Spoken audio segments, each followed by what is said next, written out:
Hello, welcome back to Engineering 211 Statics, and we're continuing to analyze trusses. We'd finished up method of joints last time, and we're moving on to a new methodology, that is method of sections. And I introduced it a little bit last time, but I want to go through that again.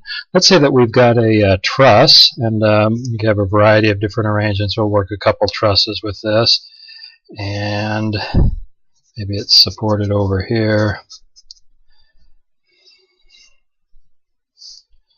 We have something like that. And suppose that we cut this thing in half. So I could cut down through this thing and look at the left-hand side, and we would have something that looks like this.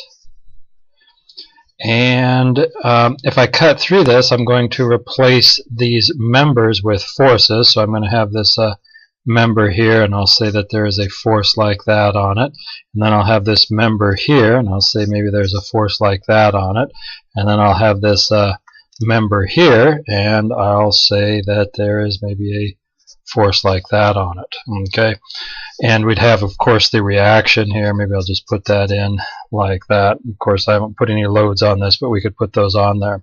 Now if I went and looked at the right hand side, I'd have something that looked like this. I'd have this member here and this force here, and I have this member up here with this force here, and I'd have then this member here with that force there. And if I slid these back together, this force would cancel with that one, and this one would cancel with that one, and this one would cancel with that one. Okay, so this gives me a new analysis technique. It's kind of nice. We'll see on one problem where we actually don't have to solve for the support reactions, and the support reactions actually happen to be statically indeterminate. So that's a good way to tackle that. The other thing that is nice is if we need maybe the force in this member here, we can get it a little more directly. With method of joints, remember that you had two equations, the sum of the force in the x or the y, or maybe the horizontal and vertical. Here we have three equations. We have sum of the forces in the x is equal to 0, sum of the forces in the y is equal to 0, and sum of the moments is equal to 0. All three of our equilibrium equations, because things are no longer coincident on a point. When we did the free body diagram of a pin, by definition, the forces were coincident on the point or the pin. But here they're not all going into a particular point, and we've got the additional moment equation. So this means that I can tolerate three unknowns. Three equations, three unknowns. Okay, so that's important to keep track of. If we end up with a situation where we've cut through four members, we'll have four unknowns, and we'll have to deal with that. So that's important to keep in the back of our mind. Well, with that at hand, probably the best way is just to go ahead and dive into a problem. So I'll call this page 1. And I want to go back and I want to look at this problem that we did with method of joints last time. Simple truss here. And let's say that we're still looking for the force in BE. That's the force in that member right there. So what I'm going to do is maybe I'll look at taking a section through this thing like that. There would be one unknown, two unknowns, and three unknowns. That's good. I can tolerate three unknowns. So maybe I'll go ahead and find the reactions at A. So I'll do a quick free body diagram of this thing, just like we had to do before. You still have to get a handle on the reactions.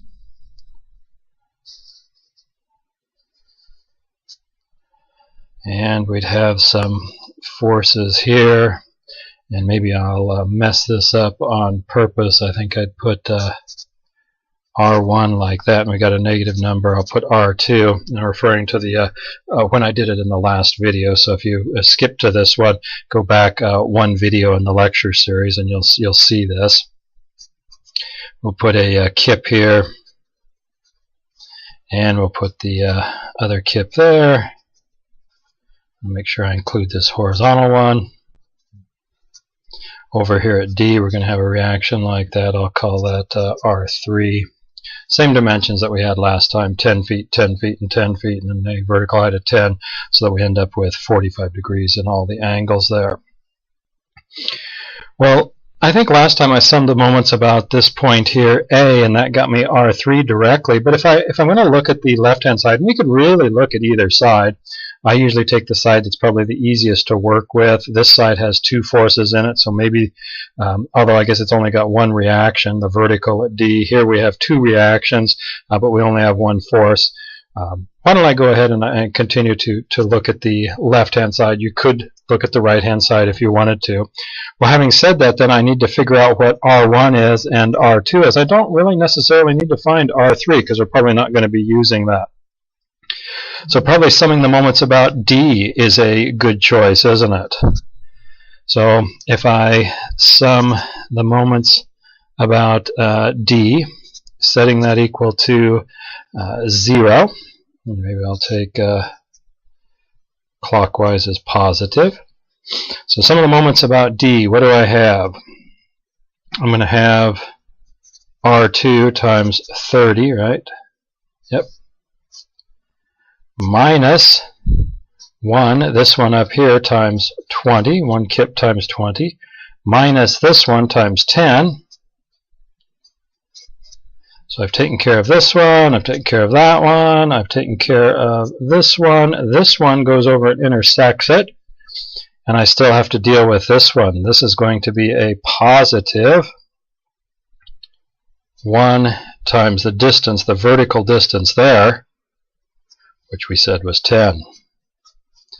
So it looks like I can say that R2 is equal to, move these all to the other side, I'm going to have essentially this plus that minus that. So 20, 30 less 10 gives me 20. So I'll have 20 over 30, which gives me 2/3 of a kip. Yeah.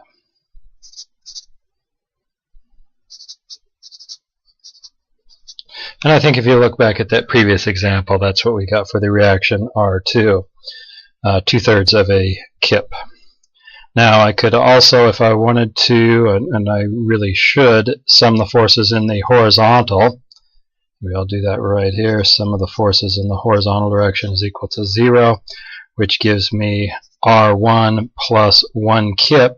So when I solve that, I know that R1 is minus 1 kip. And it really needs to be going the opposite direction. So again, you got to find the reactions. There's no shortcut getting out of the reactions. So let me go ahead and draw the section here then.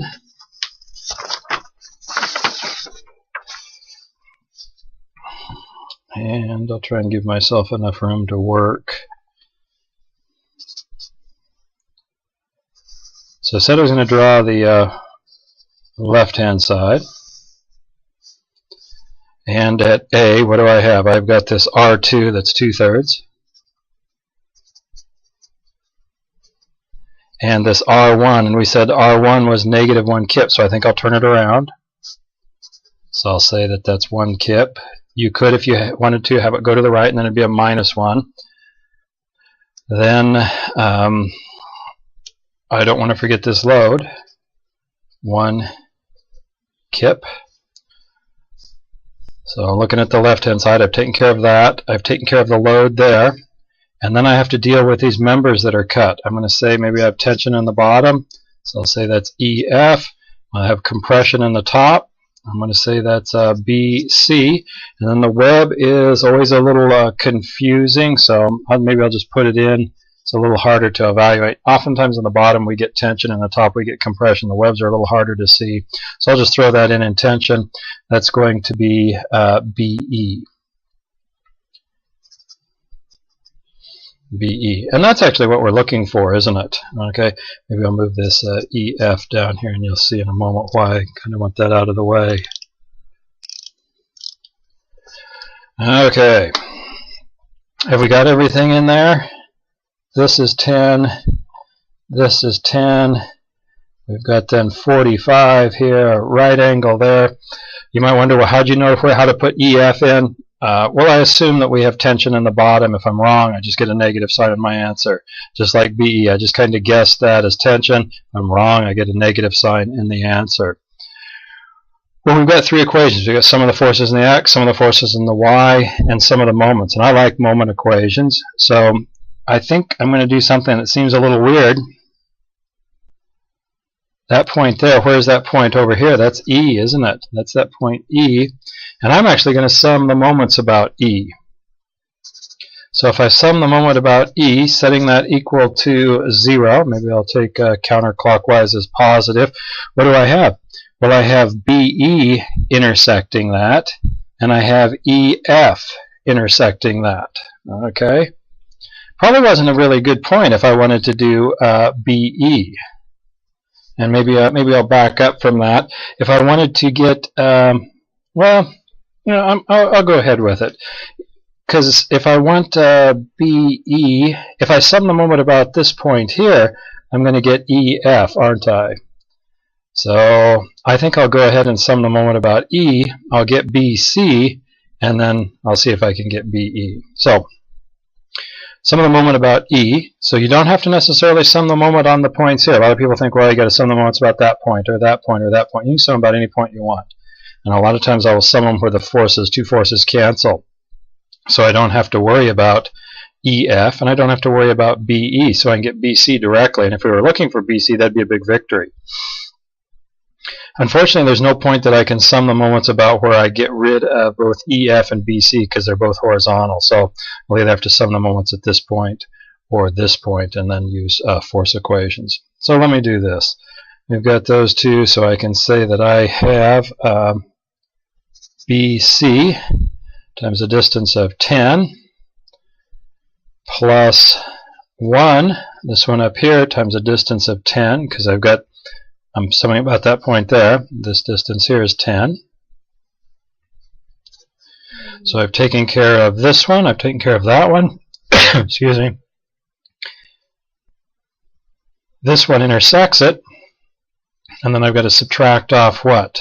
2/3 times the distance, because that's going to rotate the other way. Rotate the other way. And that's 10 plus 10 is 20. So I can say then very quickly that BC is equal to what? 2/3 times 20 minus 10 divided by 10, which turns out to be what? That's 3.33, isn't it?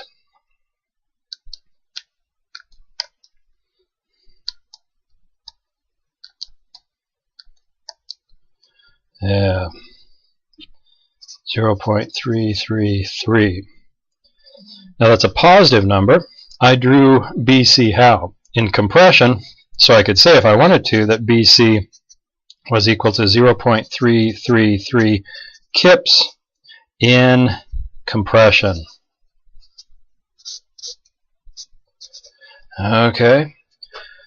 So we weren't necessarily looking for that one, but that's going to be important when I go to try and find my BE. So where should I go now? Well, I could sum the forces in the vertical direction, couldn't I? Sum of the forces in the vertical direction is equal to 0. What do we have with that? I've got 2/3. We'll take up as positive. Minus 1, as I've got that, so I'm taking care of that, taking care of that. And then I have this BE at, this is 45 and that's 45, so we'll subtract off BE times root 2 over 2. So I could say then that BE is equal to 2/3 minus 1 times 2 over root 2.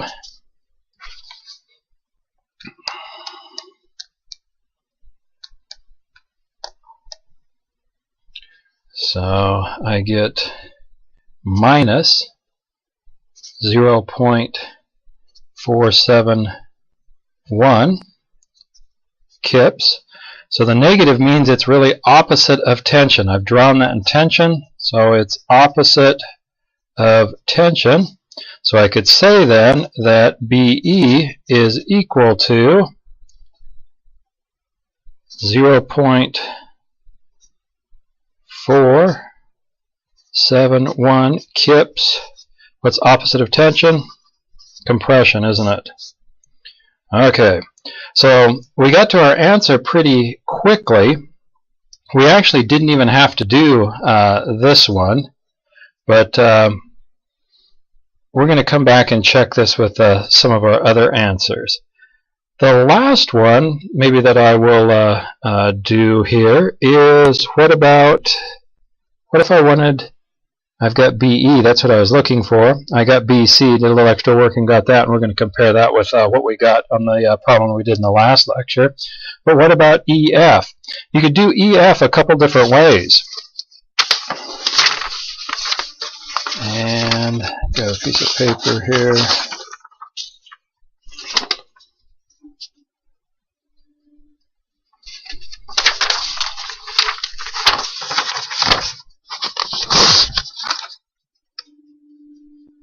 So if I wanted EF, I could do this a couple different ways. I could say the sum of the forces in the horizontal, right? Because I know BE and I know BC. So sum of the forces in the horizontal direction is equal to 0. This could be a lot of work, and I'll show you the much quicker way. We'll take positive to the right. So sum of the forces in the horizontal. What do I have? I have -1, because that's to the left. That one's vertical. I'll add EF in there. Then I will add to it BE root 2 over 2 and subtract BC. I think that's okay now. Now I need to make my substitution for BE. Do I have BE? Yes. And when I substitute, I need to be careful because the direction that it was drawn, it netted me a negative sign. So this is minus 0.471. How about BC? It's positive 0.333.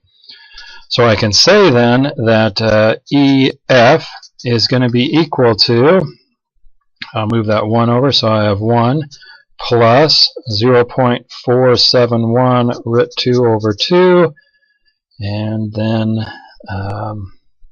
so that goes to the other side as a positive, that goes to the other side as a positive, this is negative. When we make the substitution, then it goes over as a positive, so positive 0.333.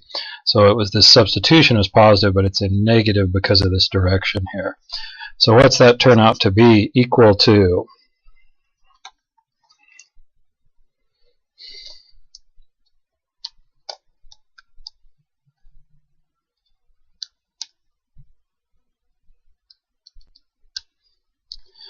1.67 kips.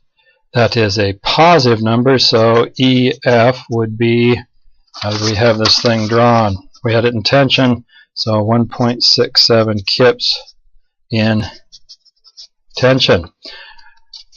Well, that wasn't as bad as I thought it was might have been, but let's try something else. If I wanted EF, what is a good point to sum a moment around? Like I said, I like to sum moments. So the sum of the moments is equal to 0. What point can I sum the moment about to get EF very quickly? Well, what if I sum the moment about that point there? That is point B, isn't it? So summing the moment about B should give me a very fast way to get this, because what intersects this? BE intersects it, so it's not a player. BC intersects it, so it's not a player. This 1, which is not a big deal, but it intersects it. So really all I have is EF times a distance of 10. So why don't we go ahead and take that way as positive, EF times 10. So I'm looking at this force here. And then I have minus 1 times 10, because I've got this force here. And then minus 2/3 times 10, right? because I've got 2/3. I'm going to go rotate it that way. 1, I'll rotate it that way, and EF is going to rotate it that way. So I could say that EF is equal to, let's see, that's negative, so those come over, and I have 10 plus 20/3 divided by 10, right?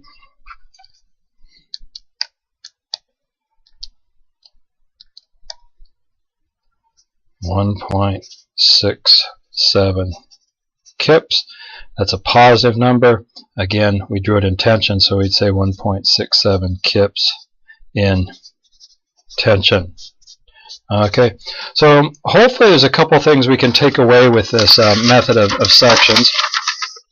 I did a lot of extra work that I didn't necessarily need to do here, and we'll see if that's going to pay off in a moment.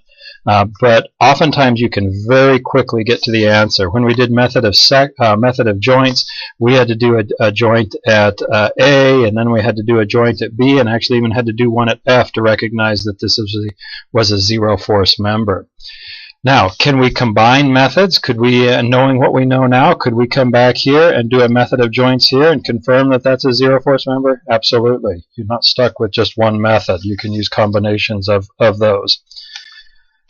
But this is a really nice method of sections when you want to very quickly get to some interior point and find out what that value is. We did that really quick with this. The reason I found these other pieces was for good practice, to show you that sometimes if you're creative where you can sum the moment about, you can very quickly get to an answer. And I also wanted to check our answer with the previous work. Remember, when we did a method of sections, so this is 2, 3, so I'll put this in as page number 4, and this is a check. Okay, when we did method of joints, what did we come up with for BC? Do we have an answer for BC here? Yeah. Did we confirm that? Getting things messed up. BC was 0.334 in compression. What do we get here? BC 0.333 in compression. So we're off by 1,000th there. I think that's probably round off, and probably round off from when we did method of joints. Okay. What else did we get? So this is good. We can be pretty happy with that. How about BE? Did we get that right? Do we have a BE over here? Yeah. 0.471 in compression. So that's right. And even, that's why I wanted to spend the time and look at EF.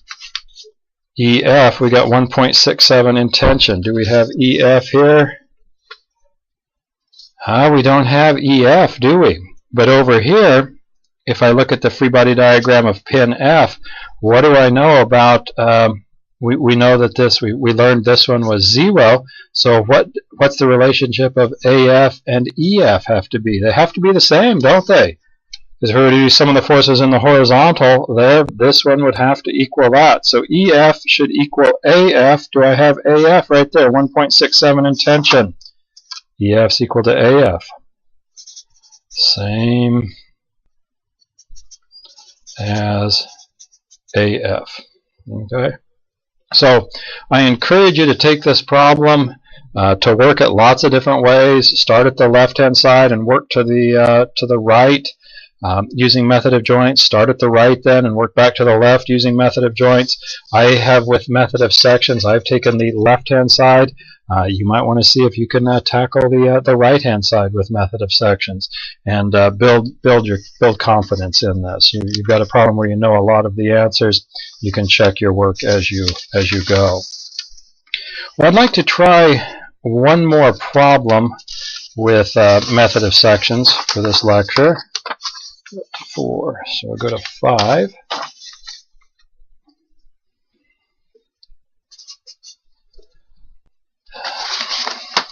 So let's try something.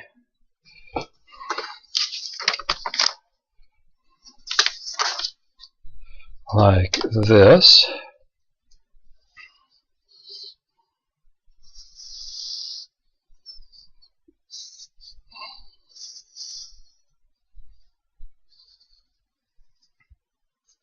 So maybe this is an arm off a large transmission tower. Maybe you've seen the towers where they have a center section here, and they'll have an arm off of it like that, an arm off of it there, and they'll have wires and wires and wires coming into this. They've got the three phases. We'll talk about that in electrical, and they want to keep them separated.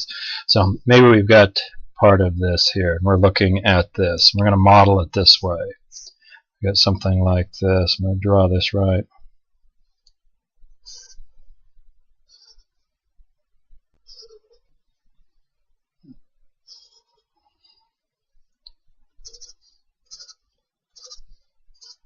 I better get some triangles in there. We're going to have problems.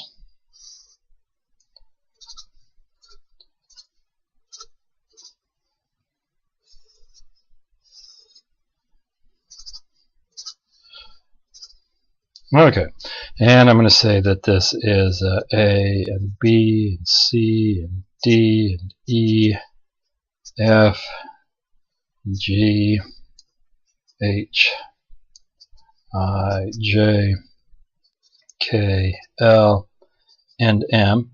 I'm going to say it's supported like this with a pin, and it's supported like that with a pin. And we'll say that this distance here, maybe I'll move G inside there.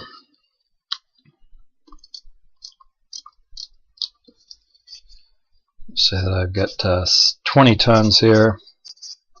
Those cables can really add up. And we'll say that this is 16 feet. We're going to say that each one of these is 12 feet. I haven't drawn them real consistent. We'll say it's 12 feet. That's typical. Okay, so that's 12 feet, that's 12 feet, that's 12 feet, and so forth. We'll say that this end here is 26 feet. And let's say that we would like to find then the force in KL, CL, and BC. So KL, I'd like to find the force here. CL, I'd like to find the force here. And BC, I'd like to find the force there. Well, that's a screaming section, isn't it? The other thing that's making it probably that I'd want to use section, you might be tempted to come over here and use method of joints and work backwards across here from right to left. Well, what are our reactions here? The way I've shown these reactions, let me redraw this so it's not quite so cluttered.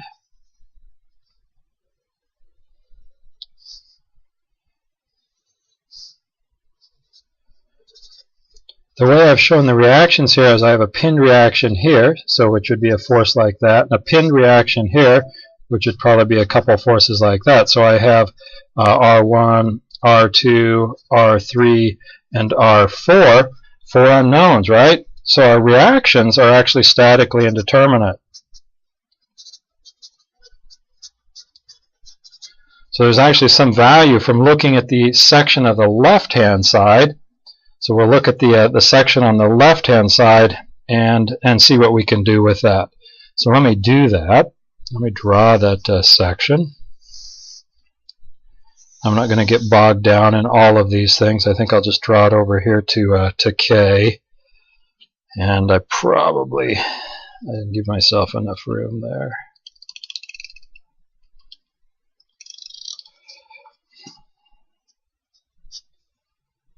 That'll be a little better. Okay, so I'm going to say that this is K, and this is then C. And what do I have? I've got KL, and that's probably in tension. Get a little sharper pencil here, pen. That's not going to do it. There we go. So KL.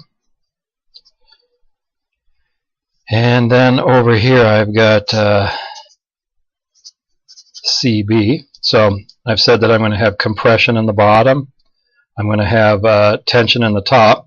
You might say, well, I thought we usually had compression in the top, tension in the bottom. Well, this is a cantilevered section, isn't it? It's a little bit different loading. I think you could imagine that with this load on it, if we were to start to cut through one of these members, it would pinch our saw on the bottom. If we were to cut through the member up here, it would readily open up the saw kerf, wouldn't it? So I think we're going to have tension in the top, compression in the bottom. Hey, if we're wrong, we just get a negative sign, not a big deal.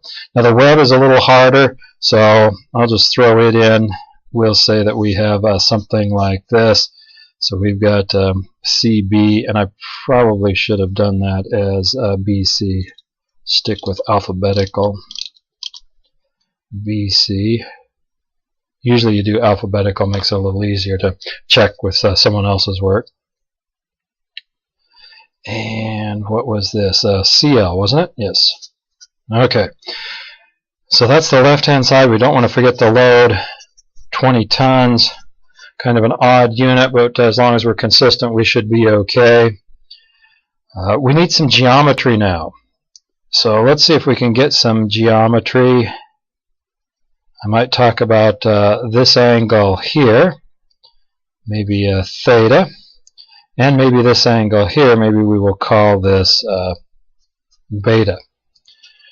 Okay, so can I get theta and beta? I got a little space up here. What is theta going to be? Well, if I look at this triangle here, I could say that theta, I have this is 16 and this is 26, so that's 10. And this is going to be what? 12 feet here. Each panel is 12 and 12 feet there, so that's 24. And there is good old theta. So theta is equal to the arc tangent of 10 over 24.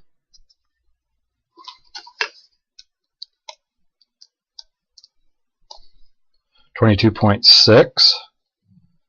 I hope. I think so.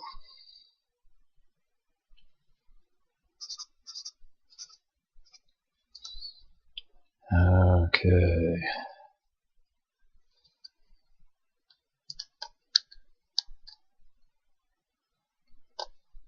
Yes. Okay, that matches my notes. That's good news. 22.6 there. And beta. Let's see, how can I get beta? That's a lot steeper angle, isn't it? So this is linear. I mean, if we said that this is 10, this would have to be what? 5, wouldn't it? Okay, so I now have a triangle. I'm trying to find beta in here. That's that angle there, isn't it? So let me borrow a little room over here. Draw a triangle where this side is 12. There's our beta angle. And what's this opposite side? Well, it's going to be 16 up to there, and then 5 more. That's 21, isn't it? Okay. So I could say that beta then is the arc tangent of 21 over 12.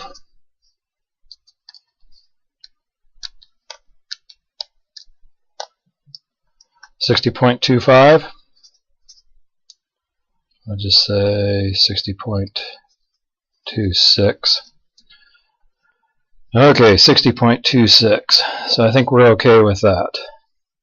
So, and where this 5 came from, if I know that this is 10 and this distance is the same as that distance by similar triangles, I know that this distance LB or BL is going to be 5 greater than the 16.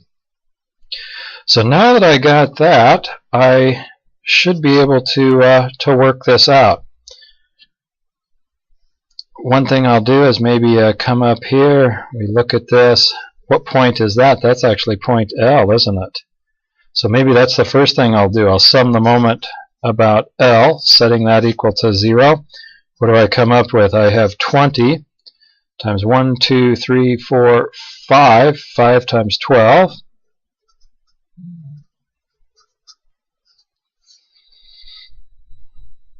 Now the only other thing that doesn't intersect, those intersect, so I don't have to worry about them. Then I've got BC. So let's see, that one's going positive, so I subtract BC. Looks like I'm going this way as positive, doesn't it?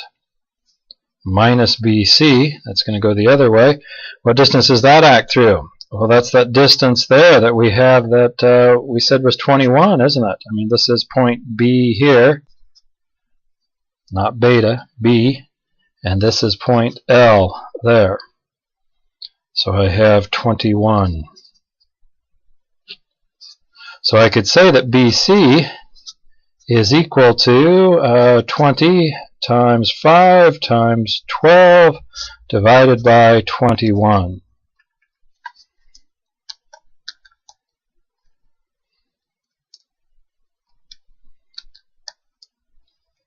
So I get 57.1 tons. How do we draw BC? We drew it in compression, so we'll say BC is 57.1 tons in compression. So we got that answer. BC is done. Now where shall we go? Well, what if I got KL? Why don't I sum the moment about C? So I could sum the moment about C, setting that equal to 0. So then CL intersects that. I don't have to worry about that. BC intersects that, and I can get KL. So let's see how that works. I've got then 20 times, what do I have here? I'm summing about this point, so now I only have 1, 2, 3, 4 times 12. So it looks like, again, I'm going that way as positive. And then I'm going to have to subtract off. What do I have? KL has a horizontal component, so KL times the cosine of theta. How about the vertical component? That's going that direction, isn't it? That intersects C, so C is a good point. And what distance is that going through? That's going through 16, isn't it? Do I have anything else? I think I'm good with that, aren't I? So I could say that KL is equal to 20 times 4 times 12 divided by 16 times the cosine of theta, which was 22.6.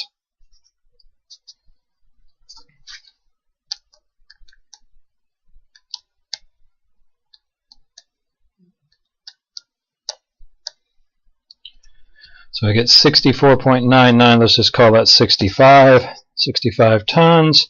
So we could say that KL is equal to 65 tons, and it is a positive number. We drew KL in tension, so it is in tension. Okay, so we've got KL, we've got BC, we've got KL. What do we want? CL. What's a good way to get CL? Probably just summing the forces in the vertical direction. If I sum in the vertical, I only have to deal with KL, right? So let's do that.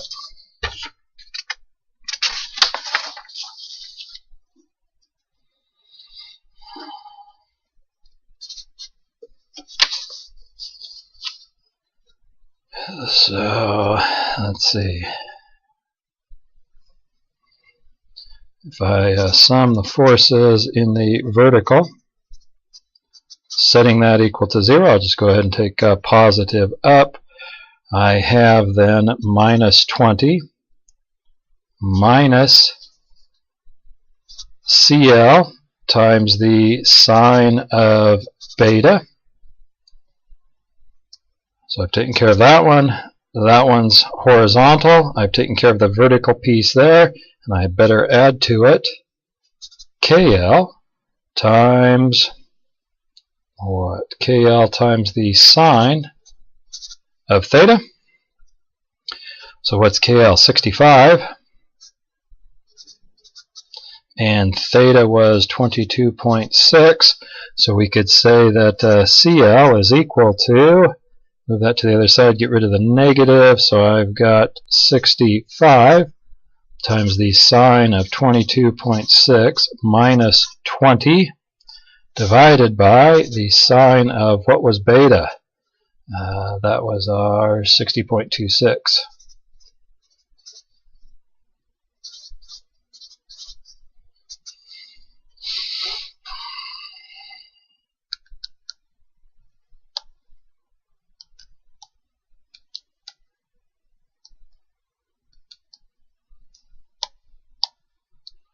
So we get 5.73 tons positive. So what can we say about CL? CL is equal to 5.73 tons. How have we drawn CL? We drew CL in compression, didn't we? Same direction as BC. That's compression. So this is compression. Good. Let me double check my answers here. BC is 57.1 tons. KL 65 tons in tension, and CL is 5.73, yeah, 5.73 in compression. So I think we're okay with that. Does that make sense in our answer here? The BC and KL, those are fairly large values, but you have to look at the overhang on that. This is a fairly large structure. Our total overhang is what, 1, 2, 3, 4, 5, 6, so 72 feet, so an incredible span on that thing, and we would expect some fairly large numbers. Well, thinking about this in terms of method of sections, the nice thing about this is I didn't have to deal with these statically indeterminate reactions here. I could just go in and take a section and come up with those numbers that I needed. If I were to start out here and do method of joints, that'd be very tedious as I worked my way back there, but you could do it. You could check that if you wanted to, but you'd have a very hard time if you started on the right-hand side because of those statically indeterminate reactions. So we've got one more problem in this, and I want to combine these concepts. Fairly quick problem. We'll combine these concepts, and then we'll move on to a quick three-dimensional problem, talk a little bit about that, and then move on to what happens when we have structures that don't have simple two-force members, we have multi-force members. So that's where we'll go in the future. Take care till then, and thank you for watching.